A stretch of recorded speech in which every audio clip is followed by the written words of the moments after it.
ఈ బ్యాంకులు మూతపడనున్నాయి. ప్రభుత్వం సంచలన నిర్ణయం. కేంద్ర ప్రభుత్వం, రిజర్వ్ బ్యాంక్ ఆఫ్ ఇండియా కీలక నిర్ణయం తీసుకోబోతున్నాయి. దేశంలో మరిన్ని బ్యాంకులను విలీనం చేసేందుకు ఆర్బీఐ, కేంద్రం చర్చలు జరుపుతున్నాయి. ఇప్పటికే కొన్ని బ్యాంకులను విలీనం చేసిన విషయం తెలిసిందే. ఇప్పుడు మరి కొన్ని బ్యాంకులను, దేశంలోని ప్రభుత్వ రంగ బ్యాంకులు ఉనికి సంక్షోభంలో ఉన్నాయి. కేంద్ర ప్రభుత్వం ఒక పెద్ద అడుగు వేయబోతుంది. కేంద్ర ప్రభుత్వం మరోసారి ప్రభుత్వ రంగ బ్యాంకుల విలీనం గురించి ఆలోచిస్తుందని వర్గాల ద్వారా సమాచారం. కేంద్రం ఇప్పటికే రిజర్వ్ బ్యాంక్ ఆఫ్ ఇండియాతో చర్చలు ప్రారంభించింది. మెరుగైన భారతదేశాన్ని నిర్మించాలనే లక్ష్యంతో దేశంలోని బ్యాంకులు విస్తరించాలని యోచిస్తున్నాయి.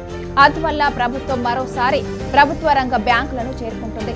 గత నెలలో కేంద్ర ఆర్థిక మంత్రి నిర్మలా సీతారామన్ భారతదేశానికి మరిన్ని పెద్ద ప్రపంచ స్థాయి బ్యాంకులు అవసరమని అన్నారు.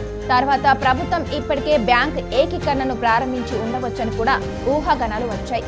ఇక నివేదిక ప్రకారం Indian overseas bank, central bank of India, అలాగే బ్యాంక్ ఆఫ్ మహారాష్ట్ర వంటి చిన్న బ్యాంకులు దేశంలోని అతిపెద్ద బ్యాంకులతో విలీనమవుతాయి.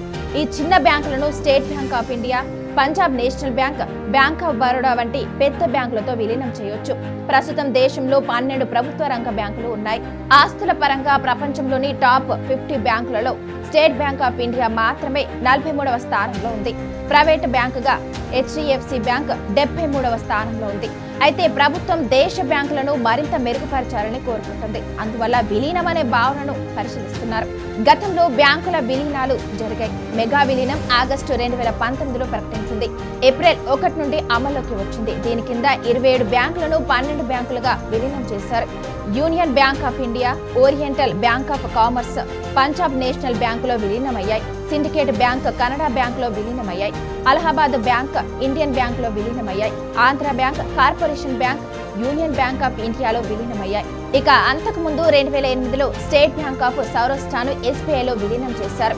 2010లో స్టేట్ బ్యాంక్ ఆఫ్ ఇండోర్ కూడా ఎస్బీఐలో భాగమైంది.